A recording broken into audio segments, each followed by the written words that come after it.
तो hello friends, अगस्त 2022 की chronology के पार्ट 2 में आपका स्वागत है। मैं आपको बता दूं कि इससे पहले हम पार्ट 1 पर चर्चा कर चुके हैं, जिसमें हमें क्रोनोलॉजी के स्टार्टिंग के जो पॉइंट है, जो अंतर्राष्ट्रीय क्रोनोलॉजी के जो मासिक घटनाओं का जो सार संहार है, उसका हम विस्तृत विस्तृत वर्णन कर चुके हैं। तो अगर आपने वो वाला वीडियो नहीं देखा है तो वो वाला आप पार्ट 1 देख सकते हैं। तो चलिए अब पार्ट 2 को हम स्टार्ट कर रहे हैं, और इसमें जो हमें अंतर्राष्ट्रीय परिदृश्य का टॉपिक लेने वाले हैं। तो यहाँ पर पहले टॉपिक पर हम बात करते हैं, जो कि WHO के बारे में है। हाल ही में WHO ने मंकी पॉक्स को वैश्विक स्वास्थ्य आपातकालीन की घोषणा की है। और ये घोषणा कब की है, तो यहाँ पर तारीख आ जाएगी 23 जुलाई 2022 को यहाँ पर यह घोषणा की है। और यहाँ पर अगला इम्पोर्टेंट बनता है कि भारत के अंदर मंकी पॉक्स का पहला केस कब आया था और कहाँ पर आया था। तो इसका जवाब होगा, भारत में मंकी पॉक्स का पहला मरीज केरल के अंदर मिला था, जो 22 जुलाई 2022 को मिला था। और इसके अलावा आपको पता भी होगा कि कोरोना का भी पहला मरीज भारत में केरल के अंदर ही मिला था। और इस मंकी पॉक्स की बात करें तो ये विश्व में सबसे पहले कहाँ पर इसका केस मिला था, तो इसका आंसर होगा यूनाइटेड किंगडम, जहाँ पर यह सबसे पहले 6 मई 2022 को यहाँ पर इसका पहला केस देखा गया था।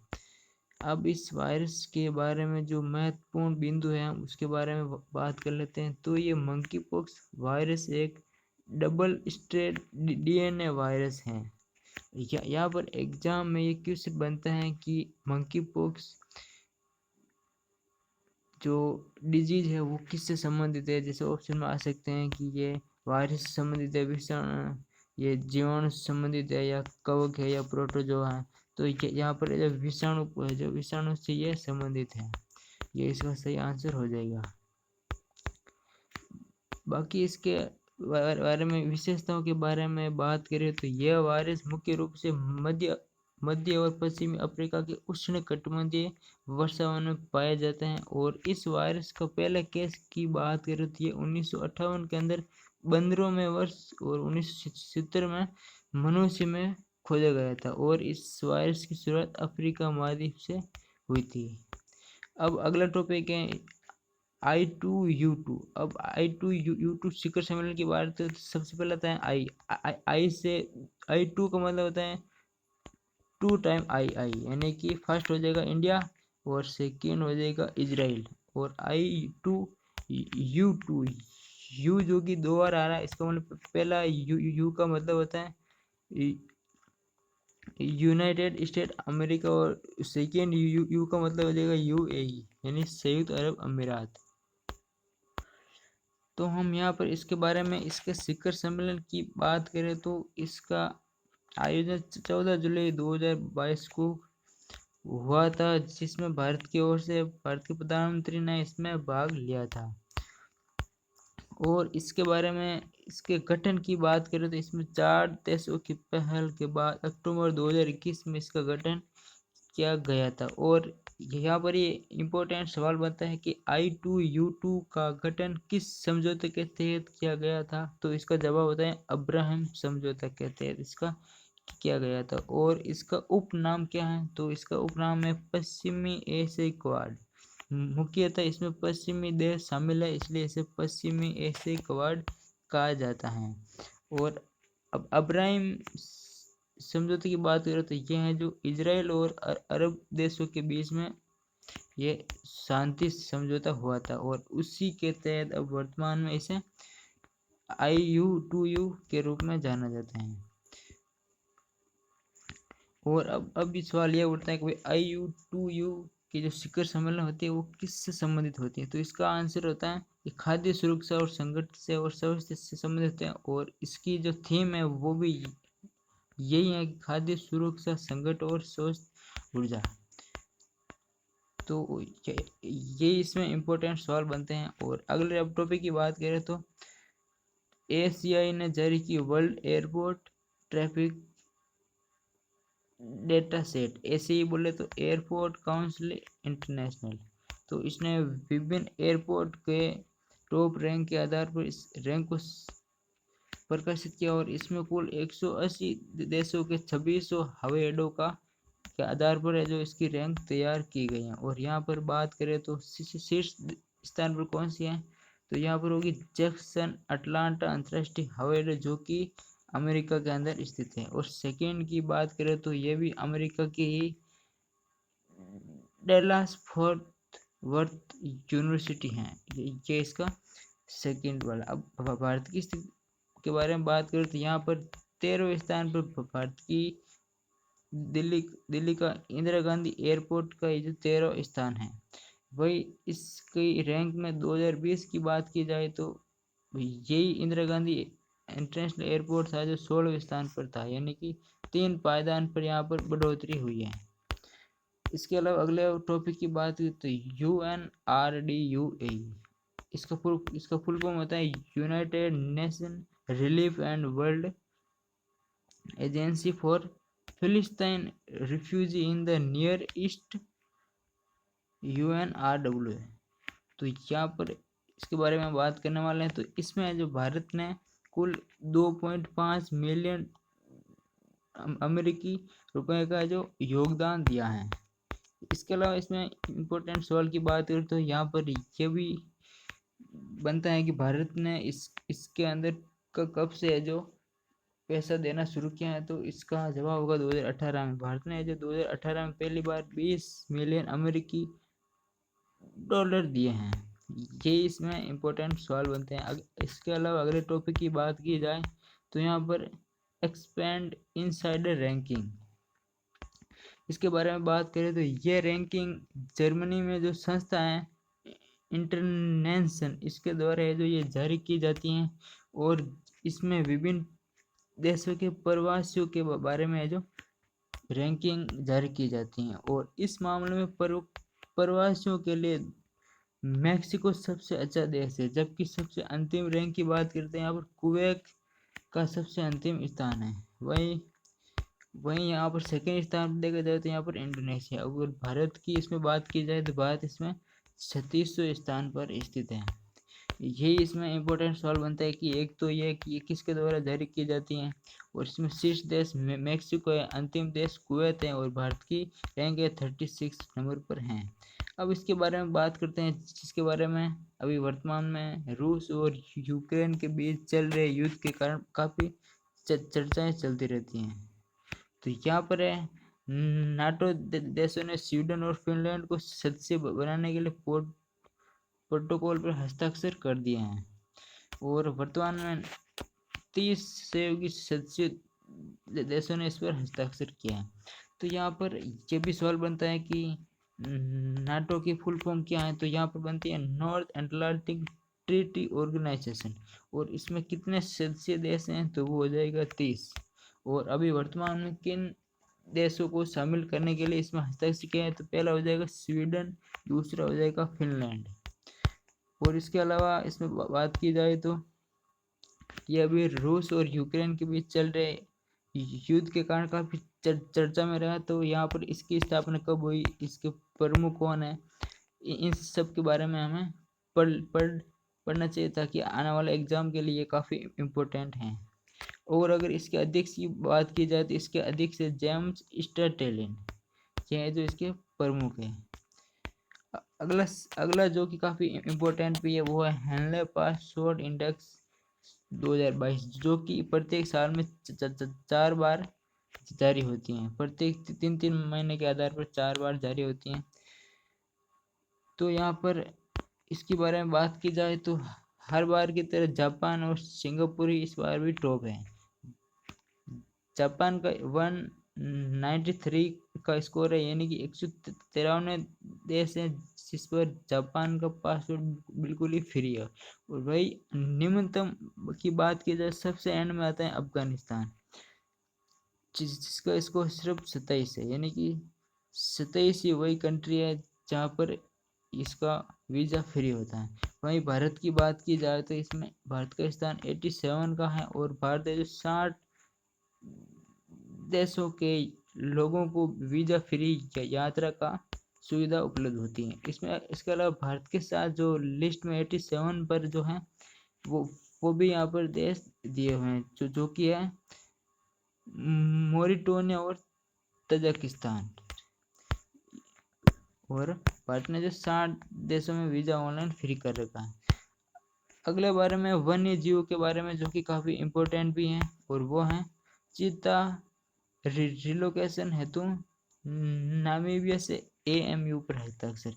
यानी कि भारत में, जैसे कि आपको पता है कि भारत में चीता पूरी तरह से विलुप्त हो चुके हैं, तो भारत सरकार ने चीता को वापस देश में अवस्थित कराने के लिए अफ्रीकी नामीबिया देश के साथ हस्ताक्षर किए हैं, और वहां से 8 चीतों को भारत लाया जाएगा।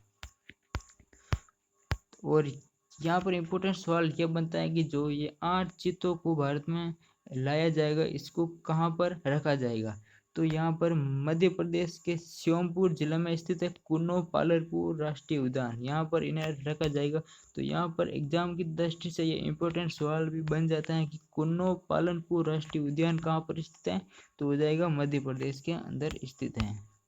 और यहाँ पर इसके अलावा बात की जाए तो 2020 में सर्वोच्च न्यायालय के अनुसार भारत में चीतों को दोबारा स्थापित करने का कार्य पर्यावरण, वन और जलवायु परिवर्तन मंत्रालय के अधीन नेशनल टाइगर कंजर्वेशन अथॉरिटी के द्वारा किया जाता है। तो यहाँ पर यह सवाल भी बनता है कि भारत में वन्य जीवों को संरक्षण और उसके बारे में देख रेख को कौन करता है, तो इसका जवाब होगा नेशनल टाइगर कंजर्वेशन अथॉरिटी।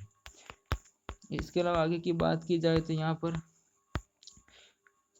पर जो भारत में चीता अंतिम बार जो देखा गया था वो था 1948 के अंदर छत्तीसगढ़ के कोरिया जिले में साल के वनों में मर्द चीता पाया गया था, जो कि भारत में अंतिम था।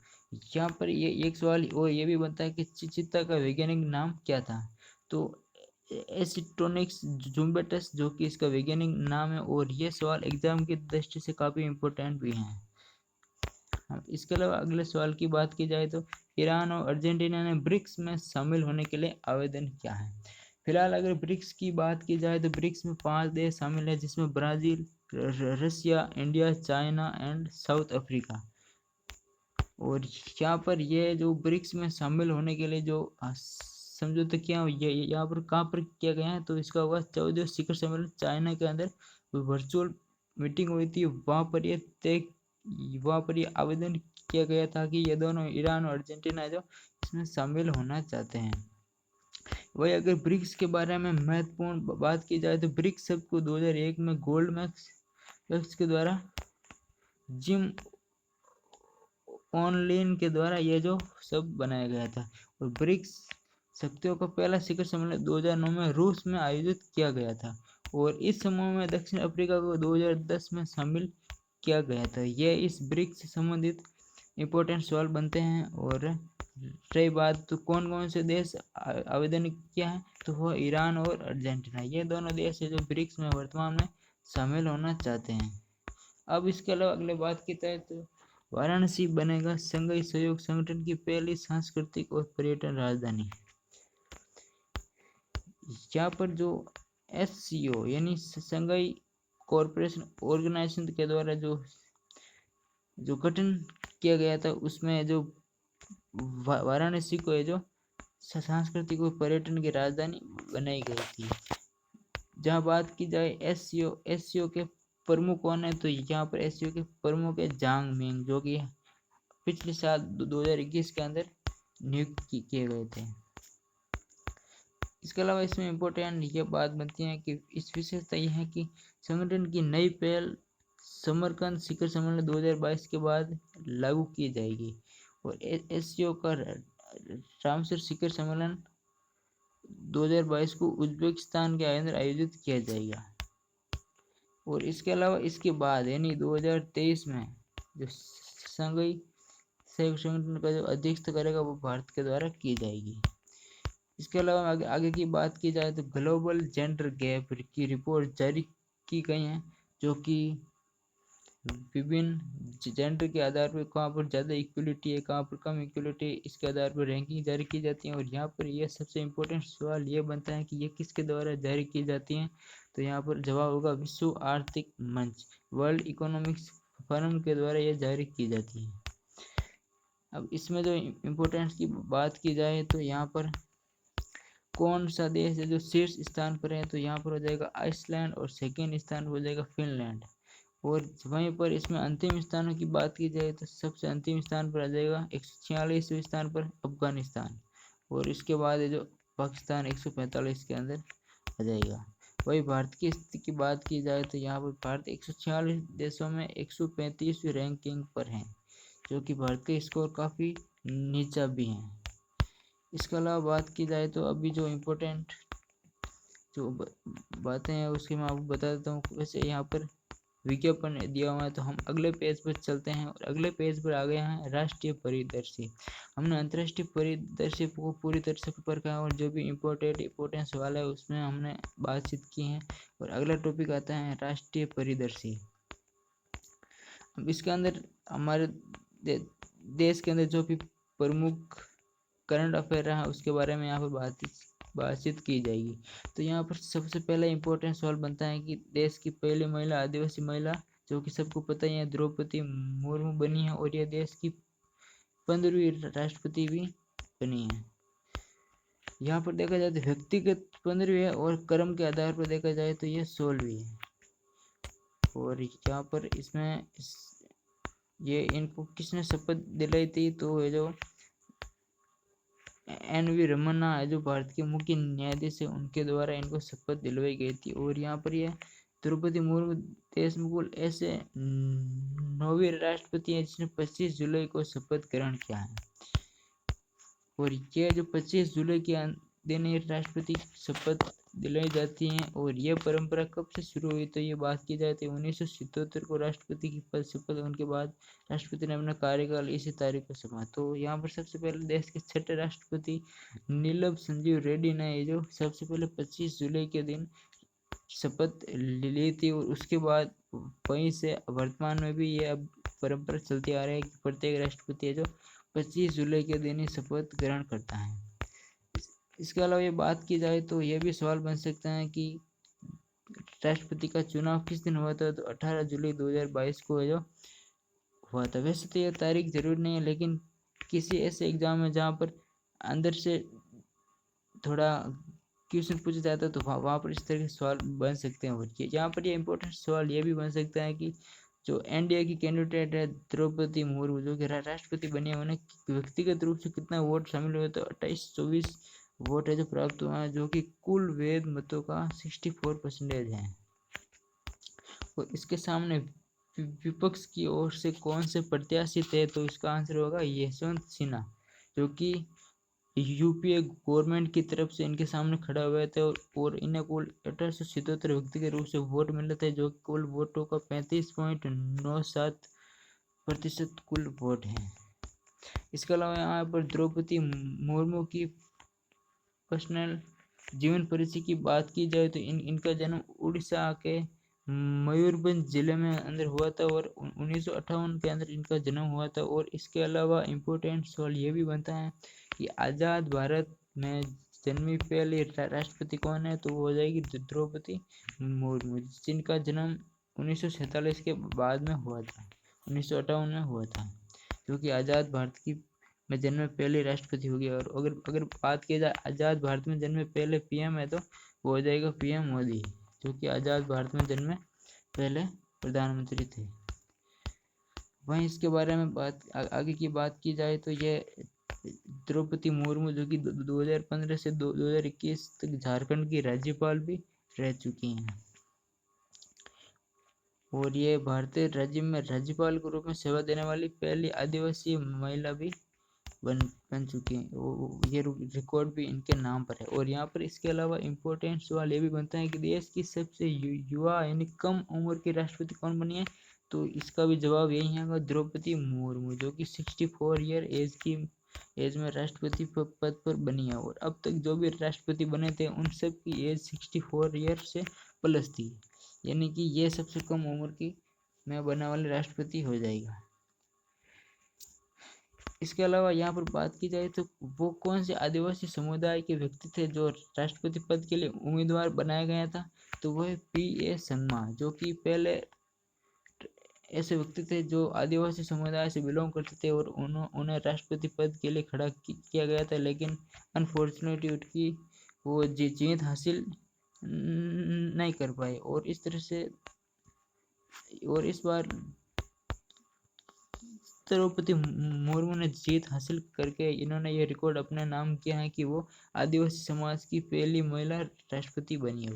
और इसके अलावा भारत के सभी राष्ट्रपति के जो कार्यकाल हैं और उनकी उस क्रम में यहाँ पर आप देख सकते हैं। और इनमें से एग्जाम में एक दो सवाल आने को हमें देखने को मिलता है, तो भारत के राष्ट्रपति के सभी कार्यकाल का आप यहाँ पर स्क्रीनशॉट रख सकते हैं, जो कि एग्जाम के पॉइंट व्यू से काफ़ी इम्पोर्टेंट है। इसके अलावा हम अगले टॉपिक की बात करें तो यहाँ पर भारत में 5 नए रामसर स्थलों को नामित किया गया है। तो यहाँ पर वर्तमान में 5 नए रामसर स्थल शामिल करने से भारत में अब 54 रामसर स्थल हो चुके हैं, जो कि काफ़ी एग्जाम की दृष्टि से इम्पोर्टेंट है। और यहाँ पर जो 5 नए रामसर स्थल शामिल किए गए हैं उनमें से 3 है जो तमिलनाडु से हैं, एक मिजोरम से हैं, एक मध्य प्रदेश से हैं। अब ये कौन कौन से, इसके बारे में हम विस्तृत चर्चा यहाँ पर कर लेते हैं।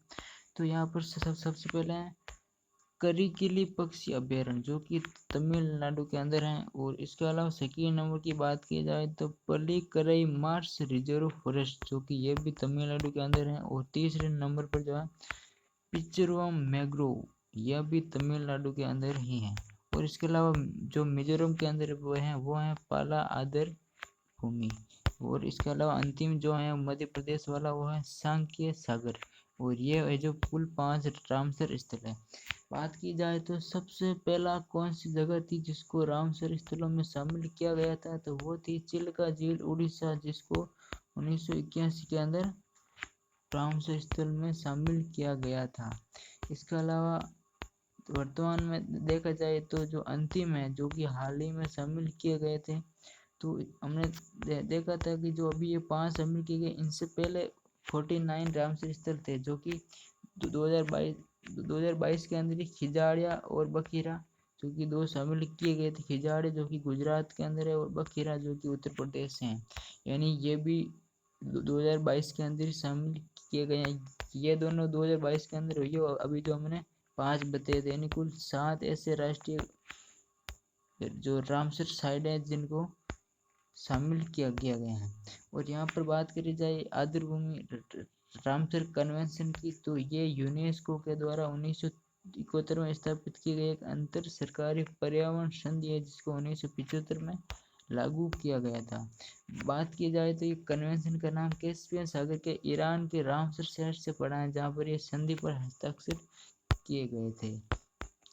कुल मिला के यहाँ पर ये देखा जाए तो ये 5 है जो आपको याद करने ही करने हर हालत में कि ये जो शामिल किए गए हैं, ये हैं जो जैसे करिकिली पक्षी अभ्यारण्य तमिलनाडु, पल्लीकराई है जो तमिलनाडु, और इसके अलावा पिचरम है जो तमिलनाडु, ये 3 हो जाएगा। और इसके अलावा मिजोरम वाला पाला आदर भूमि और सांख्य सागर जो ये मध्य प्रदेश के अंदर है। ये आपको 5 याद कर लेने हैं, जो कि एग्जाम की दृष्टि से काफ़ी इम्पोर्टेंट होगा।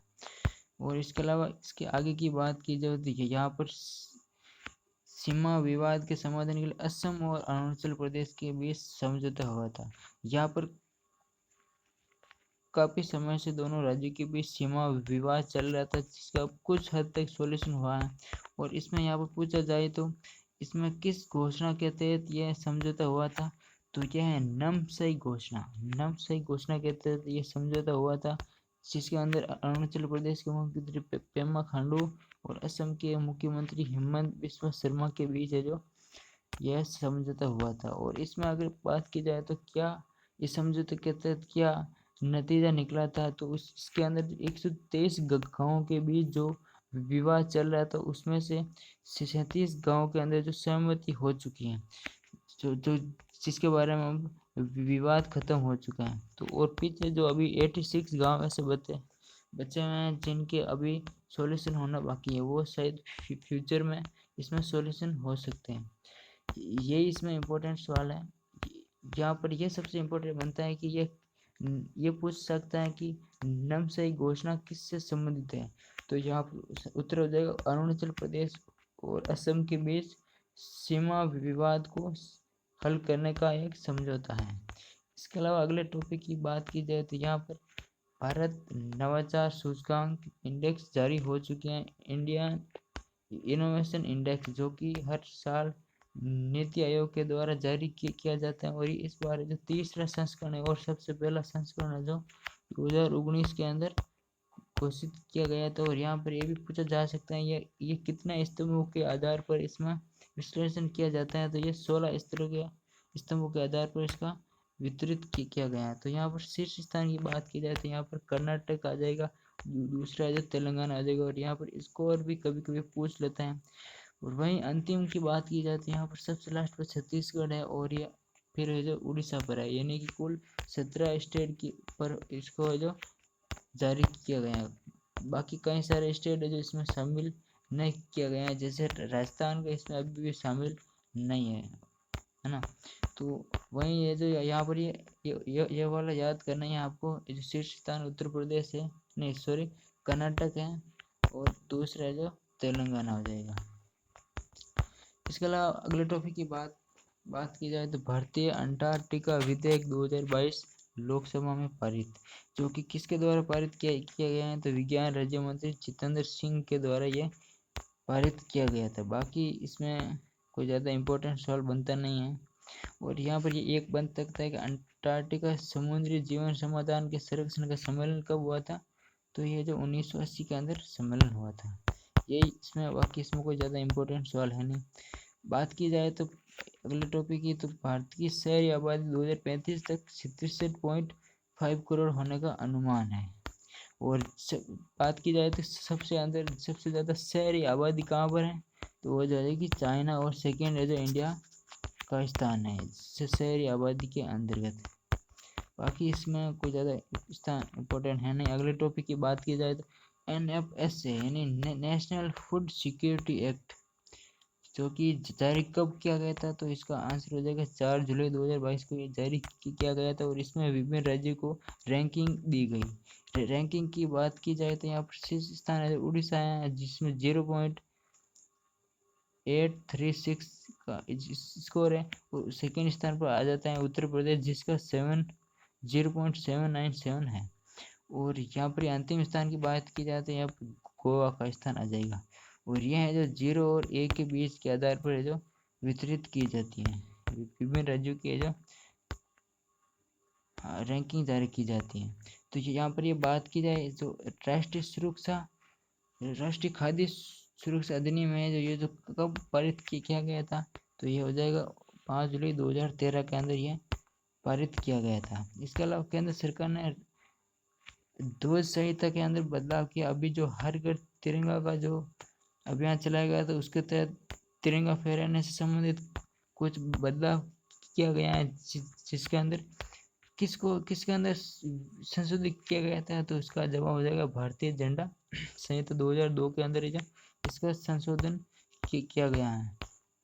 और इसमें किस नियम को बदला गया है, तो पहले ये वाला नियम था कि आपको सूर्य अस्त होते ही झंडा को वापस उतार देना और सूर्य उदय के समय झंडा को वापस लगाना, लेकिन अब आप दिन और रात दोनों ही समय झंडा को फहरा सकते हैं। ये जो इस नियम के अंदर बदलाव किया गया है। वही इसमें कोई ज़्यादा इम्पोर्टेंट सवाल है नहीं।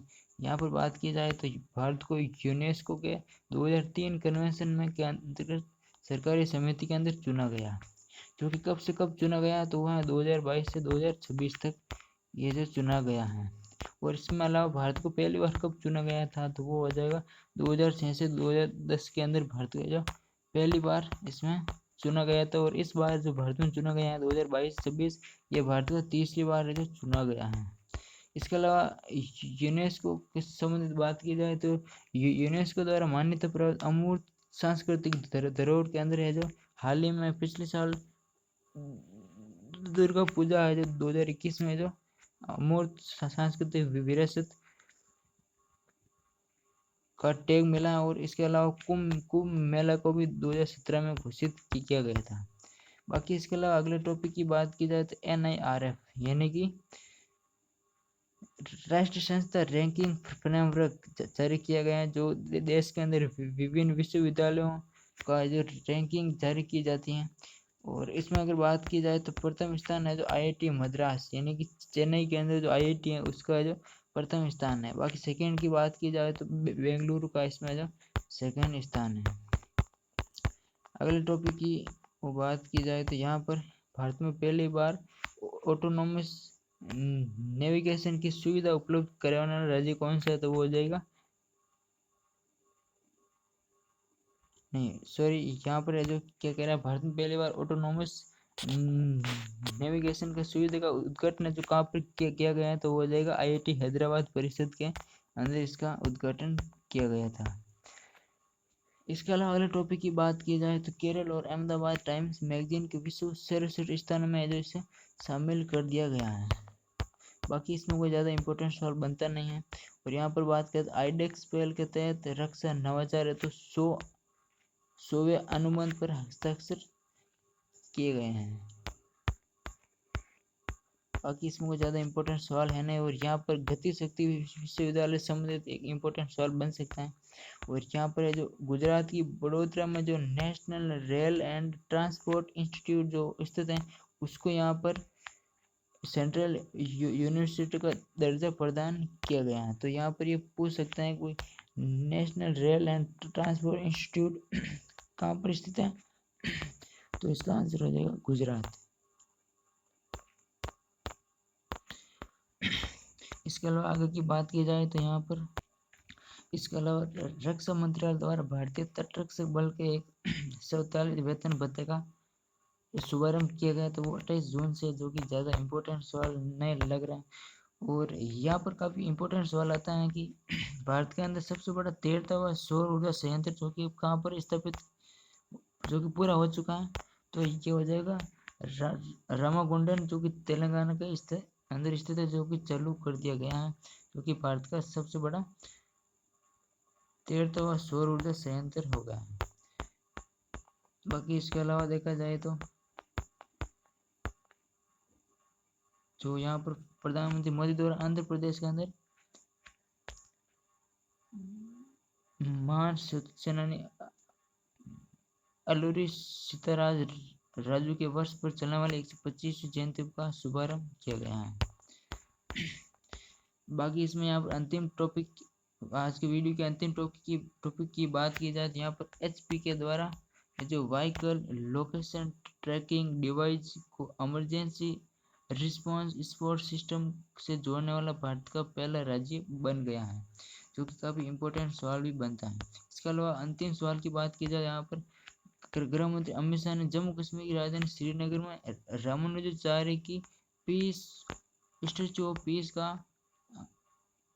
7 जुलाई 2022 को वर्चुअल अनावरण किया है। यानी कि ये भी पूछा जा सकता है कि हाल ही में गृह मंत्री ने कहाँ पर है जो रामानुजाचार्य की स्टैचू ऑफ पीस का अनावरण किया गया, तो इसका आंसर हो जाएगा श्रीनगर के अंदर किया गया। तो आज का टॉपिक यहीं पर ख़त्म होता है। और इसकी आपको पूरी PDF चाहिए तो मैं यहाँ पर इसकी PDF की लिंक मैं जो डिस्क्रिप्शन में सेट कर दूंगा। बाकी इसके अलावा मैं अगला जो भी टॉपिक लेके आ जाऊंगा वो अंतरिक्ष से संबंधित होगा, जो भी स्पेस के अंदर और रक्षा टेक्नोलॉजी के अंदर जो भी अभी जो इसरो और जो भी रॉकेट वगैरह लॉन्च किए गए हैं उसके बारे में बात करेंगे, और जो कि हमारा वीडियो का पार्ट 3 होगा। तो फिलहाल इस वीडियो में इतना ही। Thank you.